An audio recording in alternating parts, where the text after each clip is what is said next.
Muchas gracias por venir a esta presentación del último informe FOESA 2022, Exclusión y Desarrollo Social en Castilla y León. Como todos sabéis, la Fundación FOESA realiza informes periódicos sobre la situación social en nuestro país. Y en esta ocasión se trata de una investigación que analiza los efectos de la pandemia y la crisis social y económica que ha traído consigo. Porque podemos estar vacunados frente al virus, pero no lo estamos frente a las consecuencias derivadas de la crisis sanitaria, que parece que se van a prolongar durante bastante tiempo. En este informe se destaca el empeoramiento de las condiciones de vida para la población de Castilla y León, porque aunque la pandemia ha sido planetaria, las consecuencias están siendo diferentes según los países y las regiones. Por eso, para Cáritas y para FOESA ha sido muy importante actualizar la fotografía de la exclusión en nuestro contexto regional. Para ello se realizaron durante el mes de marzo, abril y mayo de 2021 encuestas presenciales a 628 hogares, lo que ha dado información sobre 1.409 personas. El análisis permite una perspectiva longitudinal, comparando la realidad de Castilla y León con la de otros años, los años anteriores, y comparada, cotejando datos regionales con los del conjunto de España. En nuestro caso, los resultados hablan de un aumento de la brecha de desigualdad en nuestra comunidad. Los más afectados por las consecuencias de la crisis sanitaria han sido los más desprotegidos y vulnerables. La huella es más profunda en las personas y familias que acumulaban ya antes más dificultades de integración. A consecuencia de esto, Cáritas acompañó a muchas más personas en los 2 últimos años con distintas problemáticas. Todavía no tenemos los datos globales de la región de 2021, pero en 2020, en las diocesanas de nuestra región, se atendieron 137.723 personas. Esto supuso un aumento de 5.000 personas más, un tercio de ellas nuevas, en asistir a recursos de Cáritas. Quien se ha quedado fuera tiene más difícil volver a entrar y el camino de la inclusión social es hoy especialmente complejo. De nuevo se nos recuerda con el informe que, aunque ya lo sabemos muy bien, que la exclusión es un fenómeno multidimensional, es mucho más que la pobreza. Ya sabéis que la encuesta parte de 37 indicadores. Son muchos los datos presentados en el informe, como nos va a desgranar ahora Pedro, pero para nosotros, para la familia de Cáritas, lo más importante son los rostros, las historias concretas de las personas. En definitiva, en este tiempo de incertidumbre, queremos aportar datos que nos ayuden a calibrar el impacto de la crisis y, además, favorecer la reflexión profunda que nos invite a repensar el modelo social y relacional que necesitamos, el modelo económico y de redistribución, así como los valores sobre los que asentar la convivencia que nos lleven a la transformación necesaria para construir una sociedad más justa y fraterna. Bueno, para eso tenemos esta tarde con nosotros a Pedro Fuentes Rey. Él es sociólogo, técnico, compañero de Cáritas Española, institución en la que lleva desde el 94, creo, encargándose de distintas cuestiones. Pasó por el voluntariado, el drogodependencia, SIDA, y actualmente es forma parte del equipo de estudios y también forma parte de la Fundación FOESA y responsable de contenidos de la revista Documentación Social. Ha participado activamente en el desarrollo de este informe de Castilla y León y también en el informe global. Es una de las personas que han trabajado de manera más intensa la elaboración del modelo de acción social, que es nuestra herramienta básica para funcionar en Cáritas. Es lo que define nuestro marco de intervención con las personas en situación de exclusión. Y bueno, podría decir más cosas, pero no me voy a alargar mucho más para que no quitemos más tiempo. Y sobre todo, bueno, reiterar las gracias por vuestra paciencia y a Pedro también por hacer el esfuerzo de venir y encontrarse con la puerta cerrada. Esperemos que ahora, a pesar de la espera y a pesar de las dificultades técnicas, que no van a ayudar mucho, pero bueno, intentaremos hacer esta presentación aunque sea sin gráficos. Va a ser una novedad esto de ver el FOESA sin gráficos. Gracias. Pues muchas gracias, Belén, por esta presentación. Sobre todo porque es difícil hacerla. Mi madre cuando habla de mí por ahí dice que soy un impresentable. Entonces, cuando alguien consigue hacer una presentación hasta bonita, pues es un gusto, ¿no? Gracias de verdad por ello.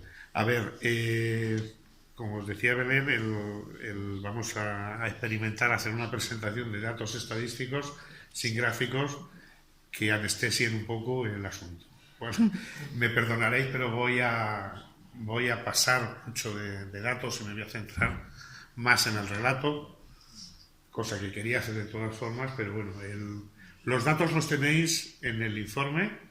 El informe está colgado en la web de FOESA, lo podéis descargar de manera absolutamente gratuita y ahí tenéis gráficos, tablas y datos para daros un jartón.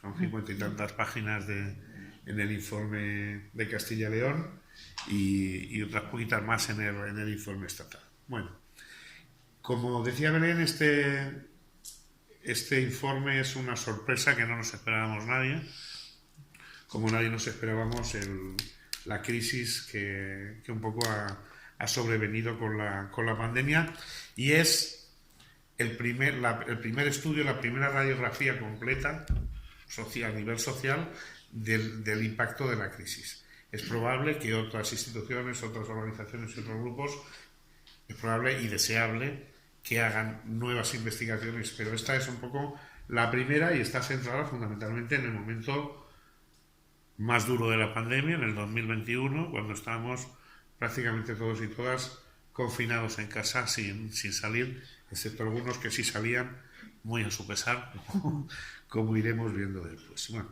como siempre, este informe que no esperábamos hacer, pero que nos vino sobrevenido y que en cierta medida no podíamos dejar de hacerlo, está basado en la cooperación.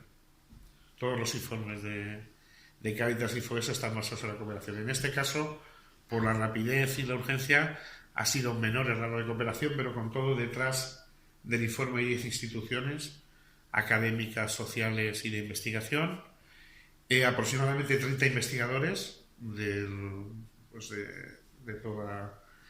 todo el Estado, de estos institutos y de estas instituciones y universidades.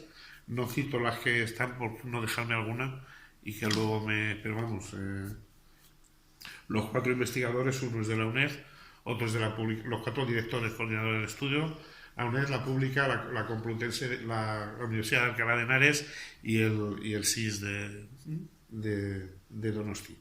Digo, para que un poco nos ubiquemos ahí.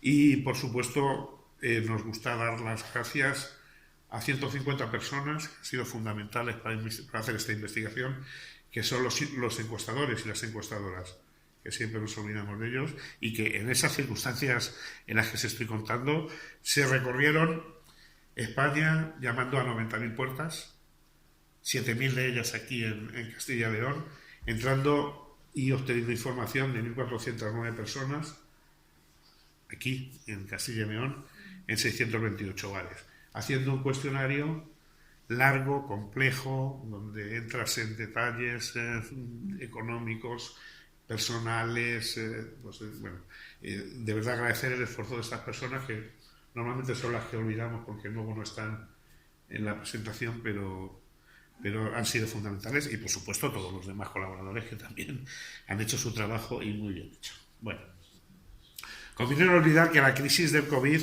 nos llega, nos cae, nos impacta en un contexto previo, en un contexto en el que nuestro país ya tenía 3 millones de desempleados, en el que se había ido prolongando e incrementando la situación de desigualdad social de manera sostenida desde hace décadas, donde ya había 8 millones de personas en todo el Estado con algún rasgo de exclusión social, 6 millones de personas que estaban en lo que denominamos en el anterior informe en esto de la sociedad insegura, que bueno, más o menos, pero que cualquier soplillo de aire podía tirarlos a la zona de exclusión social, con un proceso que se ha agudizado, pero que ya viene de lejos, en la que el empleo ha perdido una buena parte de su función integradora.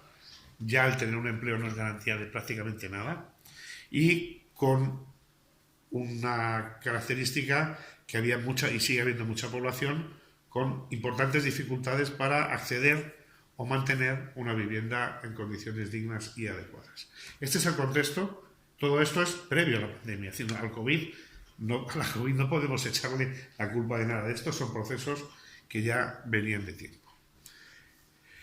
Nos gusta, en la presentación hemos incorporado algunas imágenes un poco pensadas en colectivo, ¿no? Con un grupo en el que también participa Belén de manera muy activa. Nos gusta comparar esto que ha pasado con el Titanic.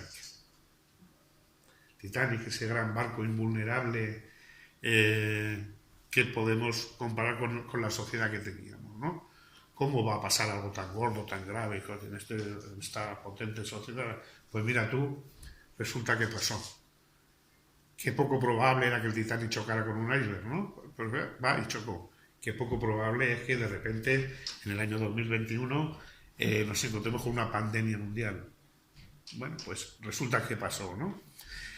Eso evidentemente ha generado un shock sin precedentes en el conjunto de la sociedad española, en el conjunto de la sociedad mundial, pero ha sido un shock bastante desigual, porque al igual que en el Titanic, los que viajaban en primera tuvieron botes salvavidas para casi todos. Los que viajaban en segunda o en tercera, no. El porcentaje de supervivientes al hundimiento del Titanic fue proporcional a la clase en la que viajaban, ¿no? Un poco es por hacer un resumen gráfico de lo que ha supuesto la pandemia en España, podríamos perfectamente decirlo así. Aquí tengo dos imágenes. En una está la típica foto de una persona sin hogar, tirada en la calle con sus harapos, sus trastos y sus cosas, y en la otra una abuelita mirando por la ventana de su casa, ¿no? Os digo, como no lo veis, os lo relato porque es una imagen importante. En Cáritas siempre, desde hace por lo menos 20 años, ponemos o intentamos poner nuestra mirada en la realidad de la exclusión social, que es algo que va mucho más allá de la pobreza. La pobreza responde a la mera carencia de recursos económicos suficientes para vivir con dignidad. La exclusión social es una realidad mucho más amplia y compleja, ¿no? Evidentemente, la imagen de esa persona sin hogar, es decir, a todos nos viene a la cabeza y sabemos, es decir, y la identificamos rápidamente con una persona pobre y excluida socialmente, ¿no? Pero vamos a centrarnos en esta otra imagen, que es una abuelita de 80 años, pelo cano, mirando por la ventana de su casa, ¿no? Y que se llama Aurora. Aurora no tiene graves problemas económicos, a ver, tiene una pensioncica con la que llega justo a fin de mes, o justo llega bien, su piso lo tiene ya pagado de toda la vida, con lo cual seguro que conocemos todos a una señora Aurora, pero la señora Aurora vive en un quinto sin ascensor. Evidentemente tiene sus achaquillos y si alguien no viene a acompañarla, no baja a la calle. Si un día se levanta con más dolores de lo normal, se tiene que acostar con el mismo pijama que se levantó sin haberse cambiado, porque no puede. Sus hijos viven todos lejos y no vienen a verla. Los vecinos, como que no... Es decir, hay un montón de otras circunstancias que no tienen que ver directamente con la pobreza, que sí que ponen a las personas y a las familias y a los hogares en situaciones de exclusión social. Y son, por citar los ejes principales, son los problemas relacionados con el empleo, su tenencia o su carencia y en qué condiciones, los problemas relacionados con la privación material, qué puedes y qué no puedes adquirir, qué puedes y qué no puedes consumir, problemas derivados de la participación política y social, problemas derivados de la vivienda, problemas derivados de la salud, de la educación, del conflicto social y del aislamiento o la soledad.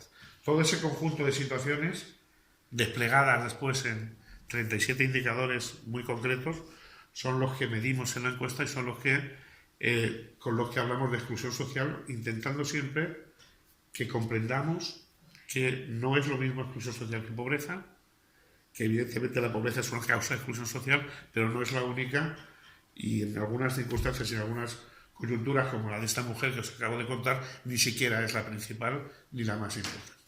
Bueno.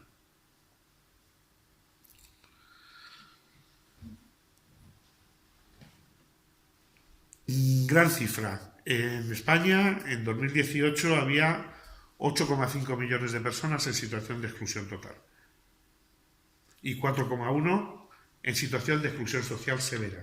Ahora explicaré un poquito más esas dos. En 2018, en 2021, esa cifra, los 8,5 millones han pasado a 11 y los 4,1 a 6 millones. En Castilla y León, en 2018 hablamos de 325.000 personas en situación de exclusión social. En 2021, 146.000. No, esto está mal. Los otros son al revés. Bueno, en cualquier caso, hemos pasado de 225.000 en 18 a 426 en 2018. Bueno, se ha incrementado sustancialmente la exclusión social. Ahora lo explico con más detalle. El mapa de la exclusión, o sea, el manejar esto de la exclusión social nos permite dividir la realidad en 4 grandes zonas sociales. La zona de integración plena, la zona de integración precaria, la zona de exclusión moderada y la zona de exclusión severa. ¿Vale? La zona de integración plena no es el espacio de los ricos, no es el espacio de los millonarios, no es el espacio de los... Es la situación en la que la persona o la familia no está afectada por ninguno de los indicadores de exclusión social. Es decir, debiera ser el espacio donde habitáramos la inmensa mayoría de la población en una sociedad que quiera ser y decirse a sí misma como decente. Después estaría la zona de la integración precaria, que es gente que está afectada por muy poquitos indicadores, pero está ahí en esa que cualquier tormentita la tira para abajo. La zona de exclusión moderada, que ya tiene un grado de afectación de bastantes indicadores, y la zona de exclusión severa, que está afectada por muchos. Bueno, la evolución en Castilla y León en 2018, en la zona de exclusión, en la zona de integración plena, estaba el 58% de la población castellano-leonesa. Después de la crisis del COVID, esa zona de integración plena ha caído al 49,7%. Es decir, hemos pasado, redondeando, del 60% de la población a no llegar al 50% de la población en la zona de integración plena. Y si nos vamos al otro extremo, a la zona de la exclusión severa, partíamos de un 6,1% de población en 2018 en situación de exclusión social grave o severa, y hemos pasado al 9,4%, es decir, casi al 10%. Una de cada 10 personas en la comunidad de Castilla y León está en situación de exclusión severa. El 10%. Lo que ha supuesto un incremento de 79.000 personas con respecto a la realidad de 2018, con la característica y la particularidad no solo de Castilla y León, sino de estos procesos, que este incremento lógico cuando será una crisis de tipo económico, cuando cuando entramos en recuperación, ni siquiera somos capaces de sacar de esa zona de exclusión severa a todos los que han caído nuevos en ese periodo de tiempo. Lo que en el informe FOESA hacemos el ISE, lo que llamamos el ISES, el indicador sintético de exclusión social, que califica la situación de exclusión social entre 0 y 7. ¿Vale? 0, evidentemente, corresponde a la zona de integración plena, no hay ninguna afectación. La zona de integración precaria estaríamos entre 0 y 2 ISES. La exclusión moderada entre 2 y 4, y la exclusión severa entre 4 y 7. Bueno, en el Estado, el último bloque, el último grupo, el del ISES 7, el que tiene 7 o más de 7 puntos de afectación, se ha incrementado en un casi 2%. Puede parecer poco, puede parecer poca gente, y probablemente numéricamente sea poca gente, pero es un indicador terrible, ¿eh?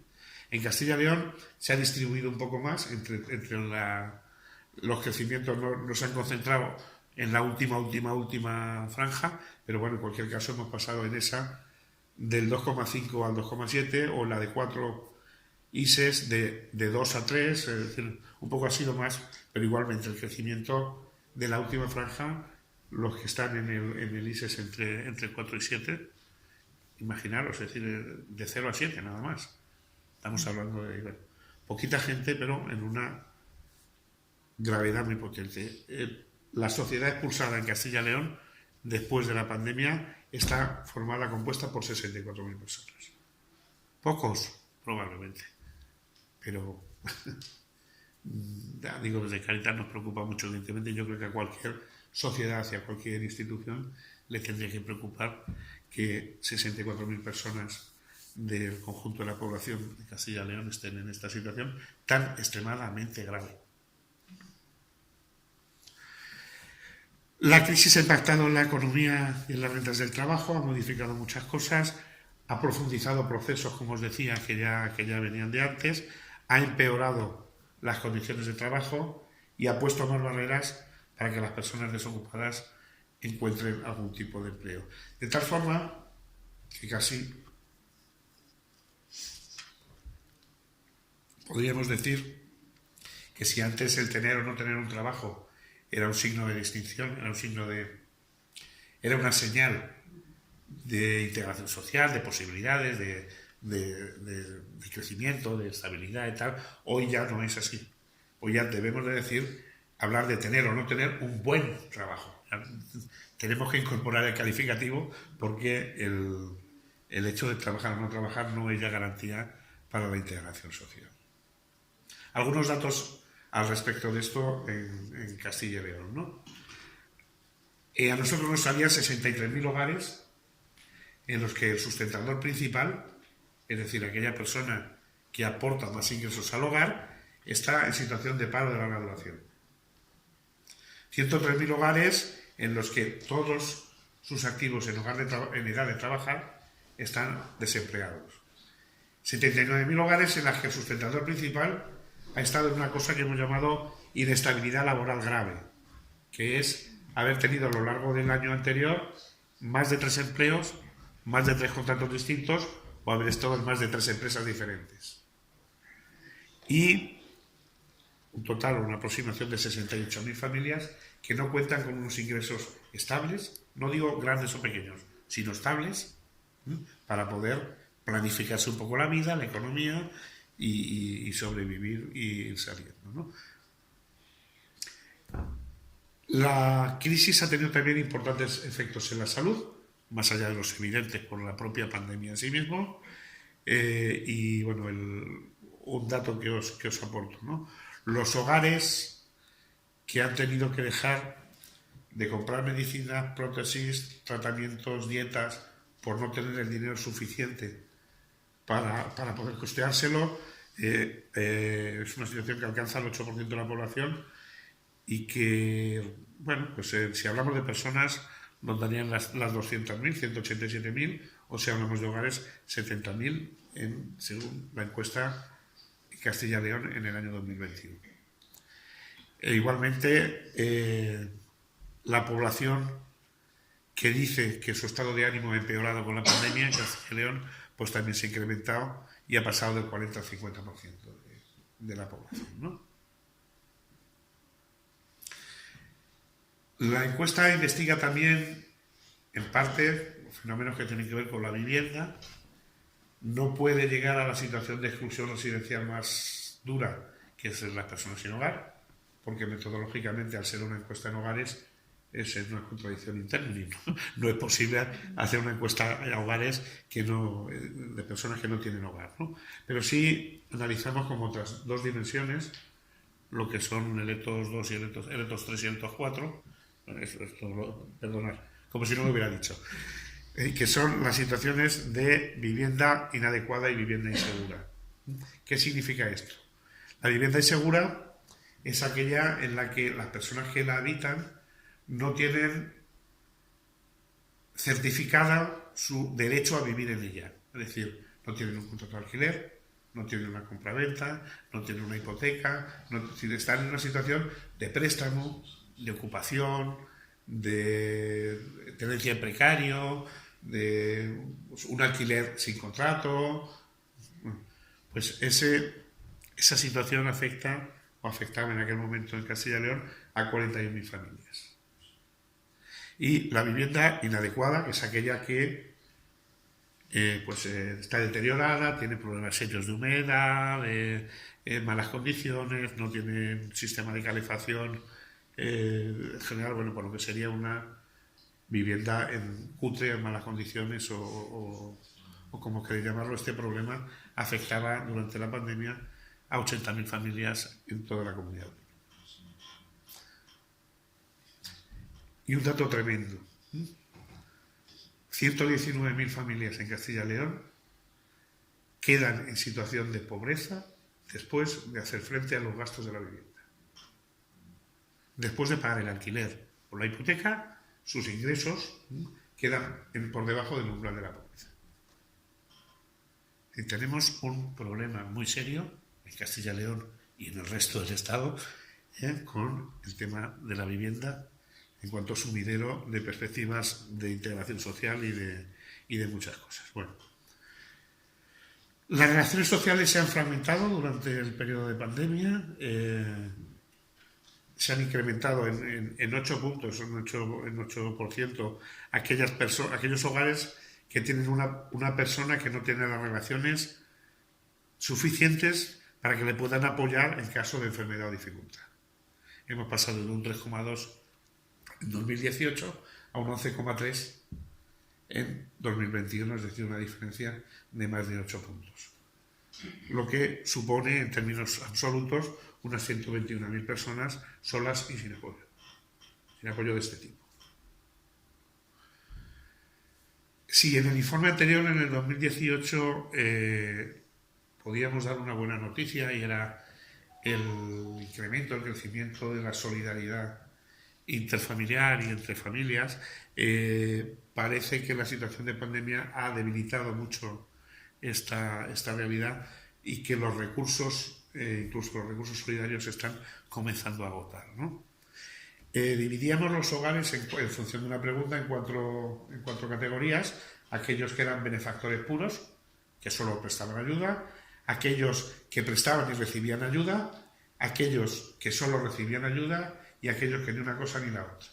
Bueno, pues la pandemia ha modificado sustancialmente el grupo de aquellos hogares que eran a la vez benefactores y receptores, es decir, que daban y recibían ayuda en la medida de sus posibilidades, con dinero, con ayuda, con colaboración, y hemos pasado casi del 70% de hogares que en Castilla y León decían estar situados en esa franja a un 45,5%, es decir, una reducción brutal de la capacidad, o por lo menos de la realidad de ser y dar ayuda, ¿no? Igualmente, los otros se mantienen más o menos en el mismo, y también se han incrementado aquellos que ni dan ni reciben ayuda, es decir, un poquitín las situaciones más de aislamiento, más de búscate la vida, que hemos pasado de un 10,8 en el 18 a un 30% de hogares en el 2021.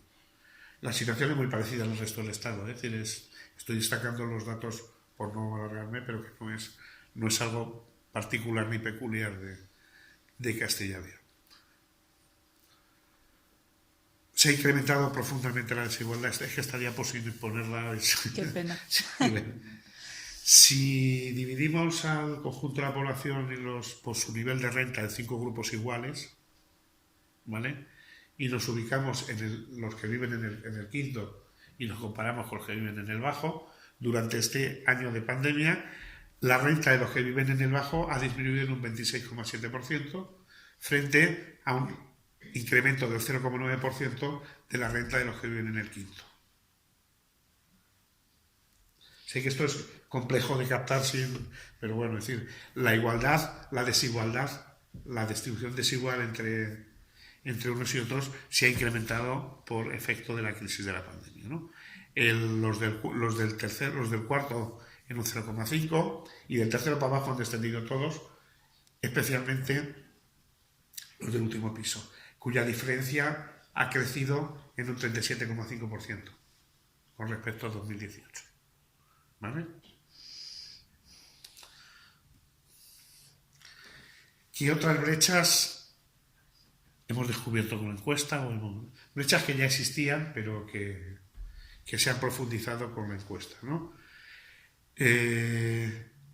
La primera de ellas, la brecha de género, que no la ha causado la COVID, evidentemente, pero sí que la ha profundizado. Y el dato que os doy, entre los hogares cuyo sustentador principal es una mujer, la tasa de exclusión social es del 24%. La tasa media es del 18 casi, ¿vale? Para que nos ubiquemos. Entre los hogares en los que el sustentador principal tiene menos de 30 años, la tasa de exclusión social también es del 23,9%, es decir, casi 5 puntos por encima de la media.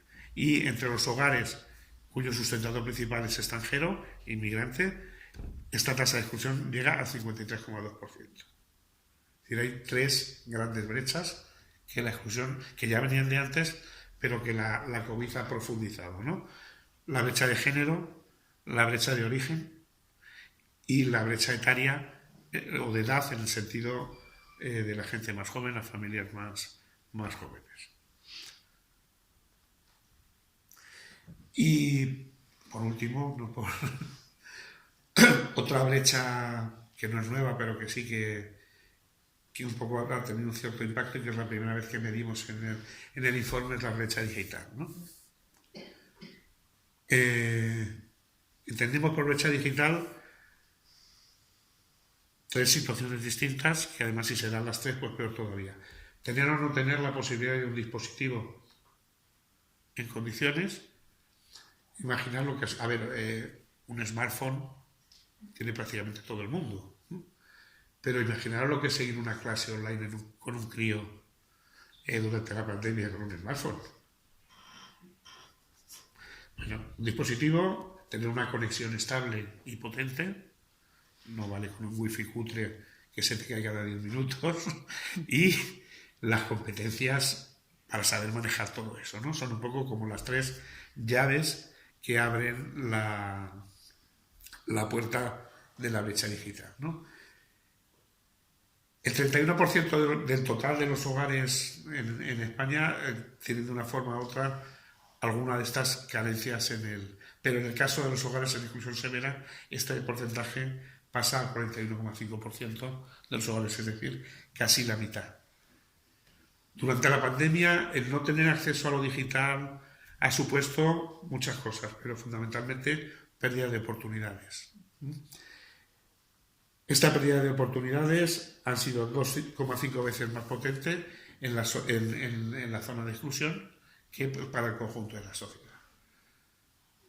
Acceder a un empleo, hacer un trámite burocrático, sellar el paro, cualquier cosa durante al principio en el que la administración estaba abierta digitalmente solo y todo lo demás absolutamente clausurado, pues ha sido un asunto de tal manera que podríamos incluso afirmar que si la brecha digital antes era consecuencia de la pobreza, de la exclusión social, durante esta pandemia la brecha digital se ha convertido en causa de exclusión social.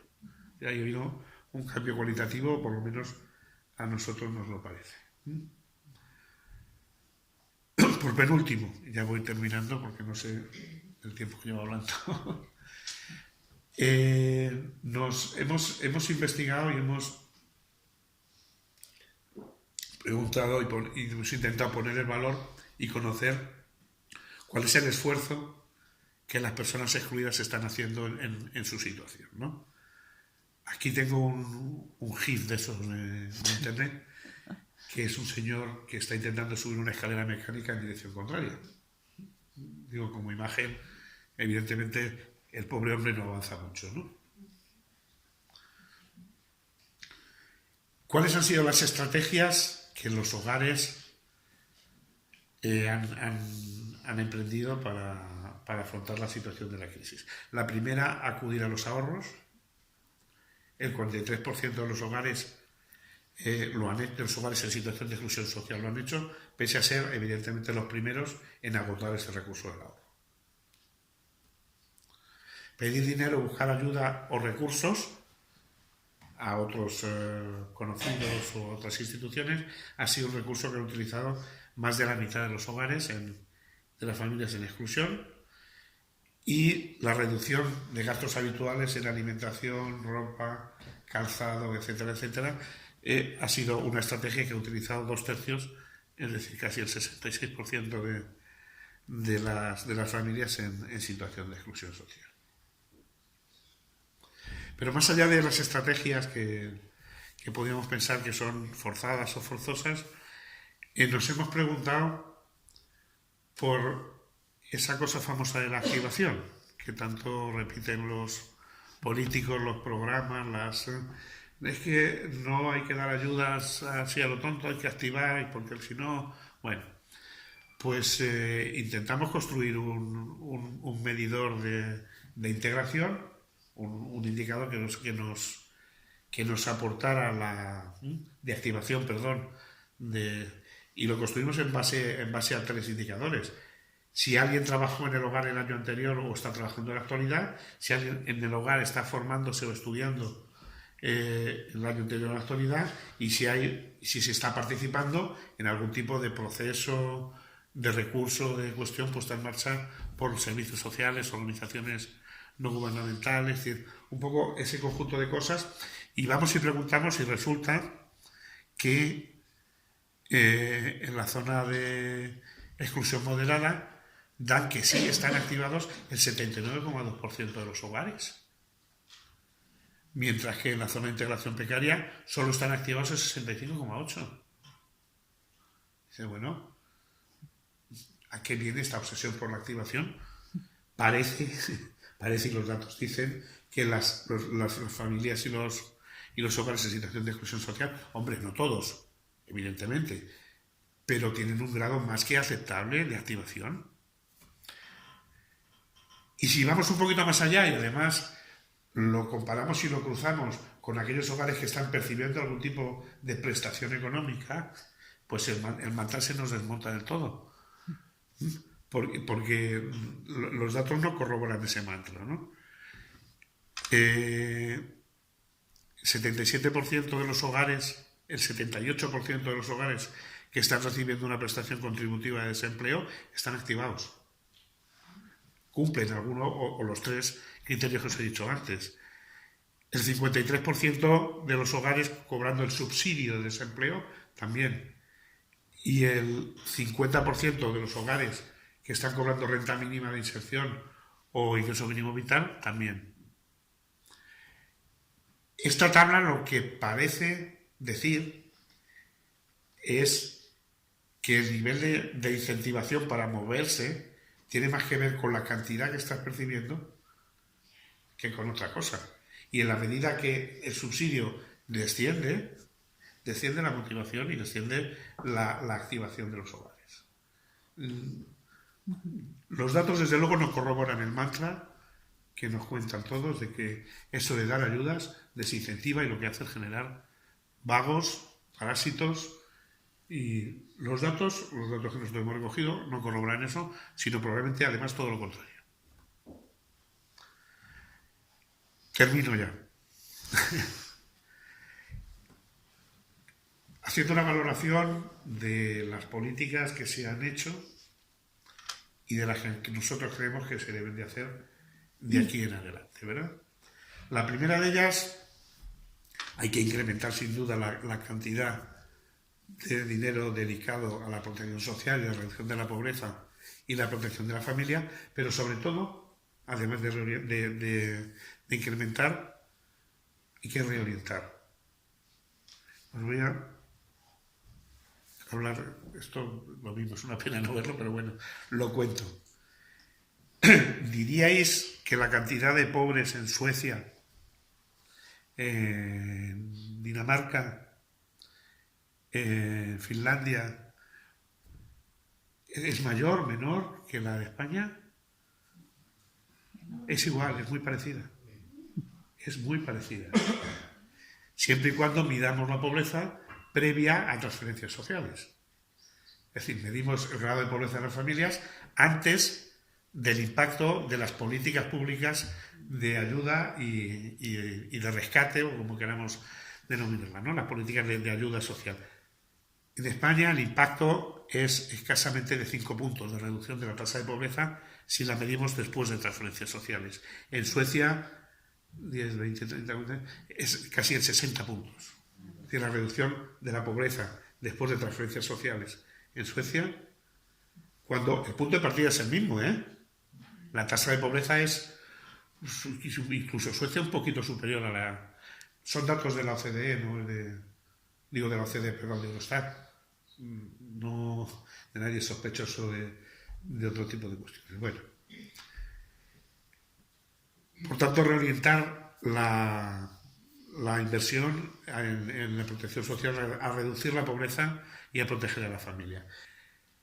Tenemos que generar y ser capaces de avanzar hacia un estado de bienestar que desvincule la garantía de derechos de la situación laboral.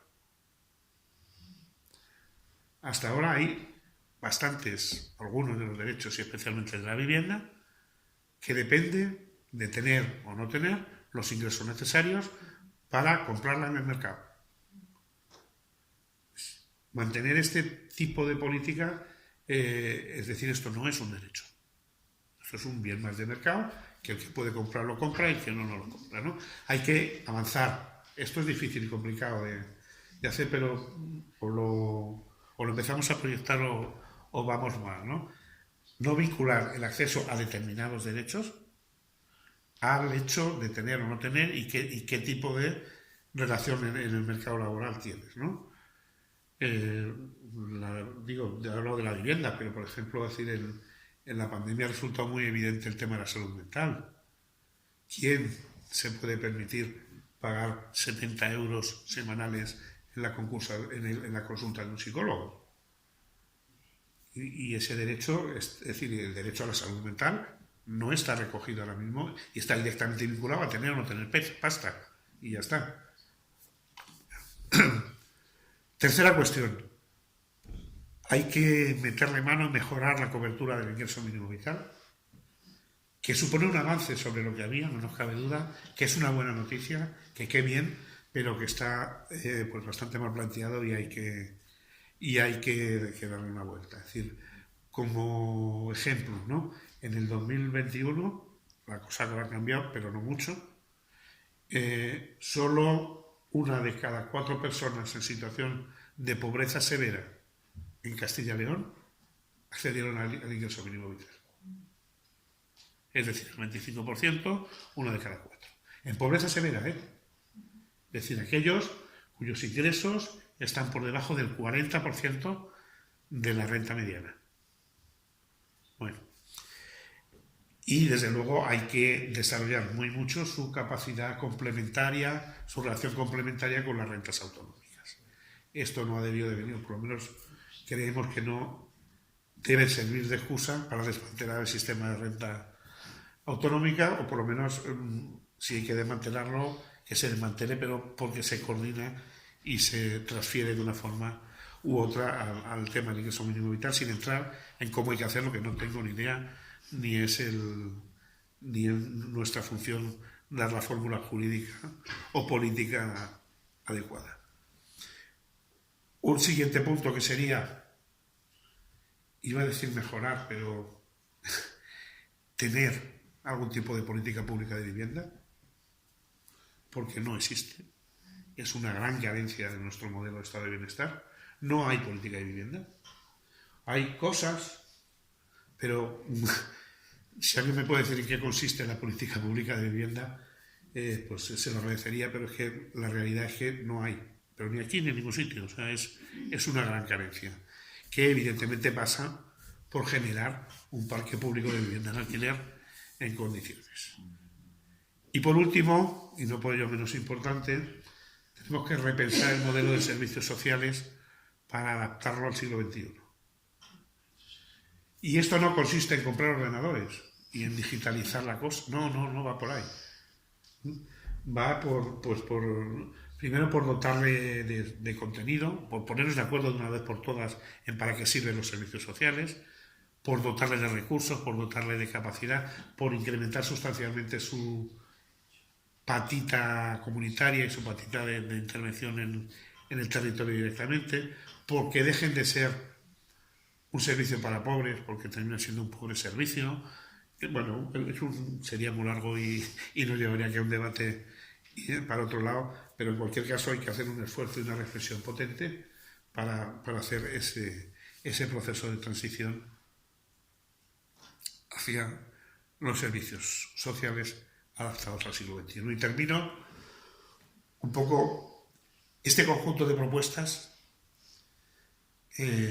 están definidas o se podrían resumir en un cambio de orientación sobre las políticas públicas y de las políticas en relación a la pobreza y la exclusión, que actualmente está orientado fundamentalmente hacia el interés general para pasar a orientarlo hacia el bien común. Esto del bien común a mí me lo explicaron de una manera muy sencilla en el Levante con una comunidad de regantes. Si el agua llega a la última huerta, la cosa va bien. Eso es el bien común. El interés general es que el agua llegue a la mayoría de los regantes. No. El bien común es otra cosa. El bien común es, hay que garantizar que el agua llega a la última huerta. Si llega, y en condiciones, estamos orientando nuestra política y nuestra manera de hacer de cada bien común. Y eso tenía como consecuencia que el presidente de aquella comunidad de regantes siempre era el último. El que tenía la capacidad de vetar decisiones era el que tenía el último huerto. Es un ejemplo, yo creo que muy gráfico y muy interesante. Orientemos las políticas hacia el bien común, porque de esta y de todas, pero de esta también solo saldremos juntos y en común. Muchas gracias.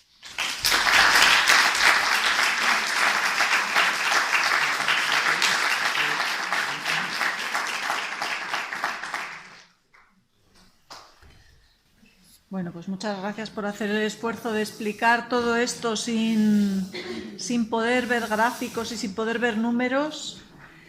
Pero bueno, espero que nos haya llegado el mensaje de todas formas, a pesar de no haber visto las pantallas. Yo que he tenido la suerte aquí de verlas de refilón, pues es una pena, es verdad.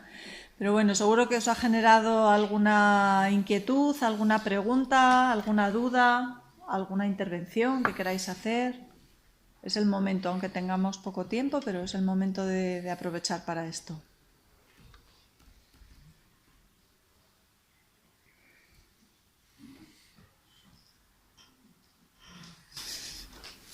Sí, gracias. Muchísimas gracias por tu presentación. Aunque no es objetivo de la Fundación FOESA sugerir líneas, digamos, estratégicas o políticas, este último punto que trataste de la política pública de vivienda, por dónde los datos y la reflexión que habéis hecho los investigadores, por dónde sugerís que podría ir. ¿Hay alguna ciudad europea? No recuerdo ahora el nombre. Digo que hay alguna ciudad en Europa en la que el porcentaje de vivienda pública en manos del ayuntamiento de la ciudad supera el 40%. En esa ciudad no hay graves problemas de alojamiento. No se trata de que todo sea Estado, no se trata de que... No es esa la propuesta, ¿no? Pero desde luego ese es un modelo, puede haber muchos otros. Pero desde luego el modelo que no funciona es el modelo de no política. No hay política pública de vivienda, más allá de las VPO, que son 4 cosas, o alguna iniciativa muy loable y muy buena, pero muy chiquitica y muy localizada en algún sitio concreto. El tema de la vivienda está dejado en manos del mercado de una manera bestial y creemos que eso ha llegado el momento de planteárselo de otra forma. El cómo, de verdad que no somos ni políticos, ni es nuestra función ni nuestro rol decir cómo hay que hacer las cosas. Sugerir que algunas cosas sí hay que hacerlas y el cómo, pues un poco doctores tiene la Iglesia.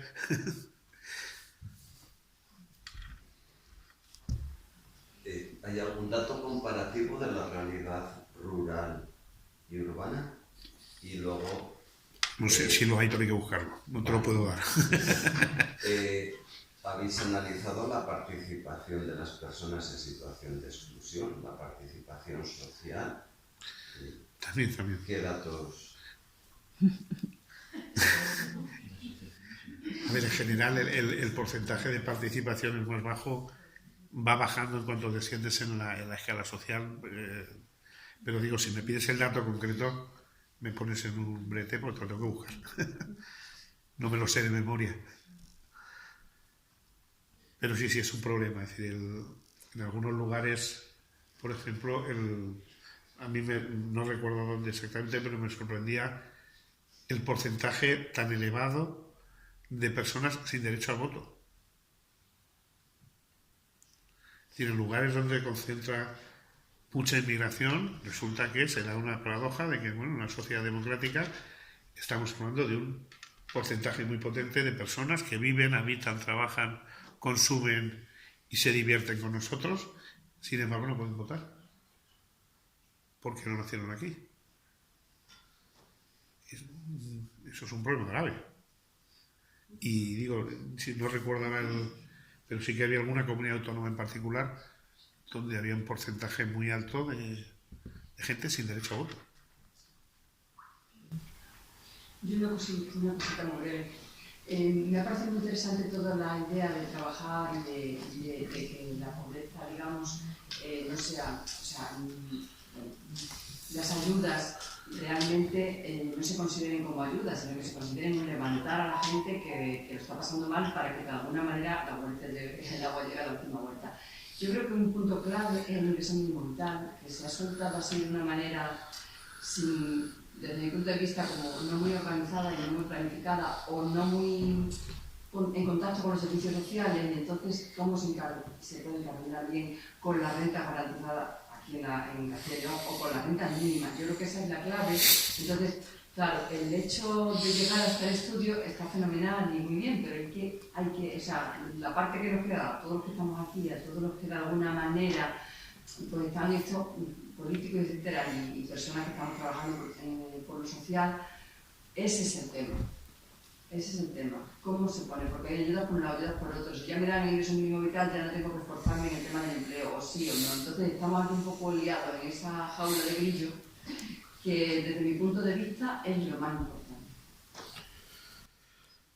Si me dan el ingreso mínimo vital, ya no tengo que esforzarme en buscar empleo. Aparte de ser un mantra, claro, con 80 euros que cobra mucha gente de ingreso mínimo vital es un poco difícil decidir no esforzarse. Porque realmente no se ha organizado bien, entonces hay gente que cobra eso y gente cobra mil y algo, pero que da igual lo que se cobre, o sea, da igual lo que se cobre. Lo que es importante es que todas las personas trabajemos para que todos los demás, para que todos caminemos en la misma dirección. No sé si me he explicado. Sí. Perfectamente. Pero yo creo que hay una condición ahí para poder hacer eso bien, y es eliminar el presupuesto de la sospecha. ¿Vale? Cuando desarrollamos y planificamos políticas para los pobres, de entrada sospechamos. Bueno, para mí no. Cuando elaboran políticas para mí, de entrada no sospechan. Para mí tampoco, pero lo digo que hay. Ya. Lo digo que me parece como un criterio muy importante, ¿no? De igual manera que yo tengo que demostrar a posteriori cosas, ¿por qué los pobres tienen que demostrar a priori? ¿Es que acaso el índice de fraude es mayor entre la gente con...? No. Defraudadores, listos, enchufados, los hay en todos los grupos sociales, absolutamente en todos. Y probablemente en algunos en demasía.